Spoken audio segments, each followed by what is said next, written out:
En Côte d'Ivoire, il n'y a pas d'enfants soldats. Alors, je voudrais préciser cela.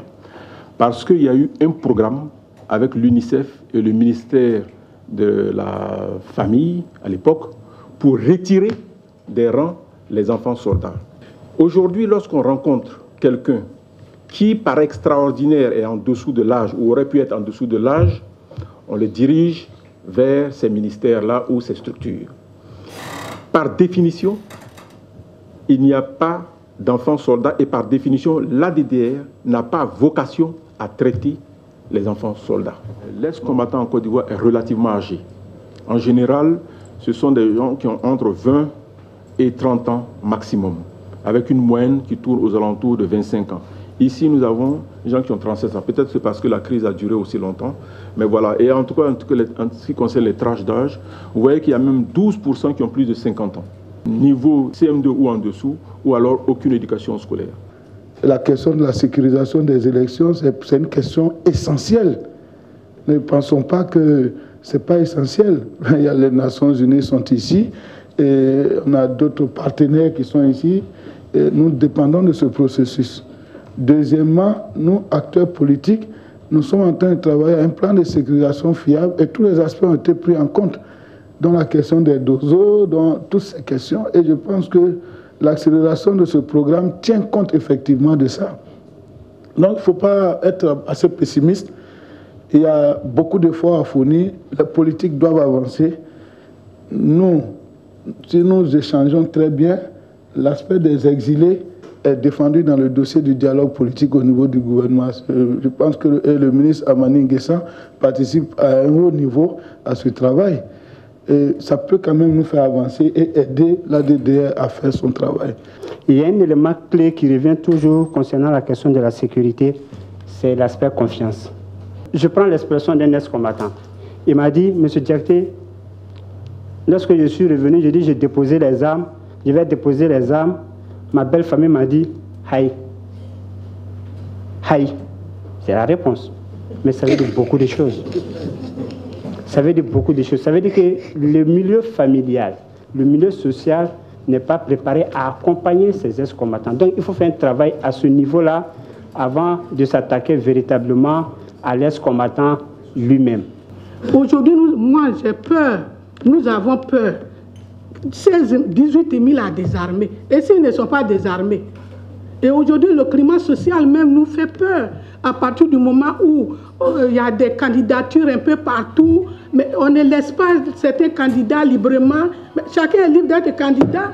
S'il vient avec Pierre et Paul, il est candidat.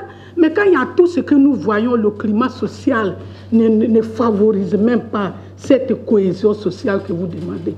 Quelqu'un a parlé de la réconciliation. Mais il faut qu'on sente vraiment cette réconciliation tous les jours. Celui qui vient déposer son arme et qui s'en va le cœur chargé est tout à fait prêt, d'un moment à l'autre, à chercher une arme quelque part. Parce qu'à notre époque, on avait dit qu'on donnait 485 000 francs pour le dépôt d'armes. Alors, pour avoir 485 000 francs, quelqu'un pouvait venir déposer une arme, mais son cœur reste prêt à en découdre toujours avec l'autre. C'est pourquoi aujourd'hui, le programme de la réconciliation nationale m'apparaît comme un préalable pour améliorer les conditions, le climat favorable au processus de désarmement. Il faut que la réconciliation nationale soit un programme réalisé. Il y a qu'un conflit oppose toujours au moins deux camps. Et chaque camp a ses partisans. Or, l'ADDR est une structure, me semble-t-il, administrative, technique. Et ceux qui se sont battus là ont leur tuteur. Et chacun... oui, chacun regarde à son tuteur et écoute mieux et comprend mieux.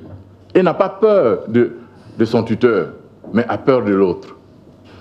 Alors, est-ce qu'une structure administrative, au lieu d'une structure de coordination qui associe donc tous les tuteurs, ne serait pas mieux pour favoriser le désarmement. Je prends, pour être clair, aujourd'hui, des centaines de jeunes gens se retrouvent au Ghana, au Togo, au Bénin.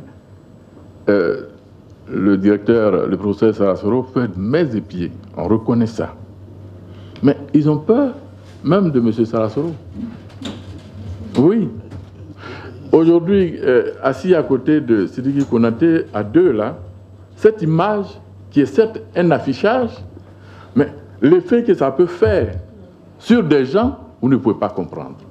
Le travail en ce qui concerne la réduction de l'insécurité en Côte d'Ivoire, c'est un travail qui a été mené sous l'égide du Conseil national de sécurité par les instances chargées justement du traitement de l'insécurité. Je veux en cet égard-là dire qu'il y a eu des efforts qui ont été faits au niveau du ministère de l'Intérieur, au niveau du ministère de la Défense, au niveau du ministère de la Justice. Et donc tout cela combiné a permis de réduire l'indice de sécurité qui est passé de 3,2 à 1,18. Dans ce cadre-là, dans le cadre justement de la réforme du secteur de la sécurité, et je voudrais signaler que l'ADDR, donc le DDR, pardon, est un processus qui est inclus dans la réforme. Et donc évidemment, à travers la réinsertion, le désarmement, la réinsertion des ex-combattants, je pense que nous avons contribué à cette réduction de l'insécurité en Côte d'Ivoire.